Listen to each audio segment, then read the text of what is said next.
Hey, I'm Kevin McQuiston, and welcome to today's edition of the Cab Chronicles Part 4.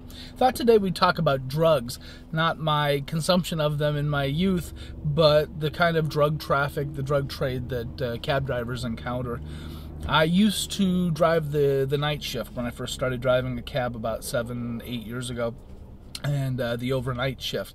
And that's when you typically get the drug run.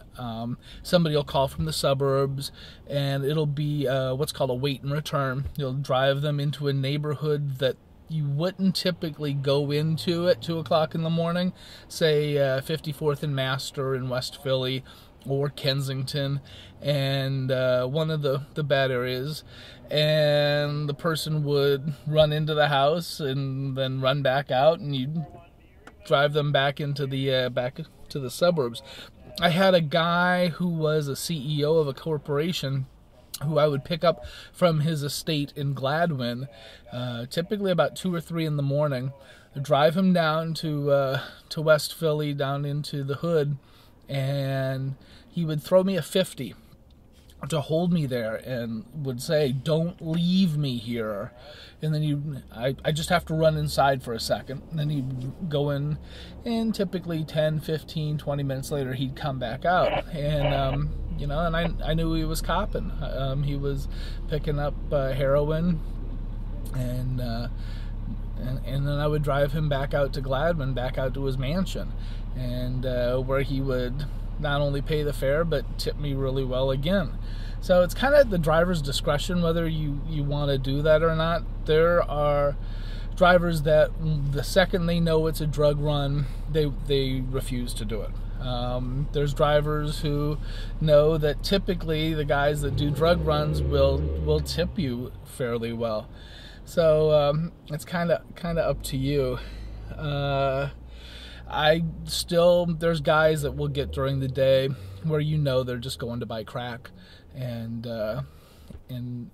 you'll drive them and they'll pick up and you drive them back. I don't have a problem driving them. I have a problem with them doing drugs in my cab. I've had a couple people smoke crack in the back of my cab, and I didn't realize it until I heard this kind of sound, and I would look over my shoulder and realize they're firing up a crack pipe.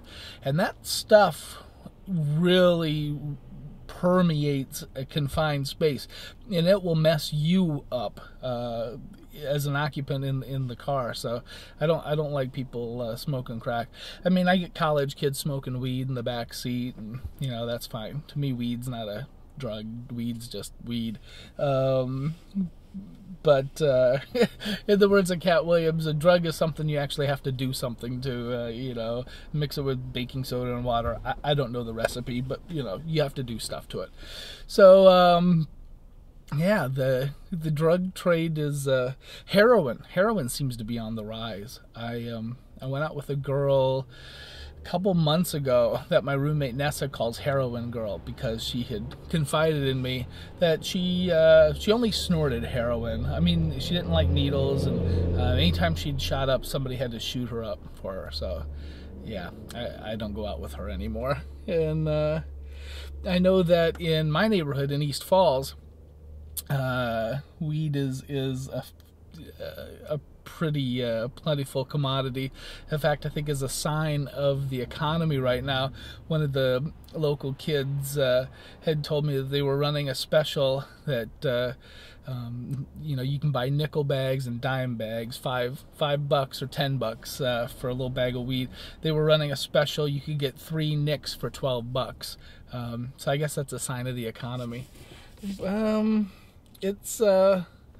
It's surprising how open it is. It's surprising how many people take cabs to go purchase drugs, and it's surprising how many cab drivers. We've had dispatchers in this company. We don't have any now, but 4 or 5 years ago, at our old location, we had an office in Bryn Mawr, and we had a dispatcher who would smoke crack during the shift and then pass out and we would have to kick in the office door to wake him up so he could actually dispatch calls. So that was fun. That's pretty much everything about drugs in the cab business, other than, in the words of Billy from Love Actually, kids, don't buy drugs, become a rock star, and then they give them to you for free.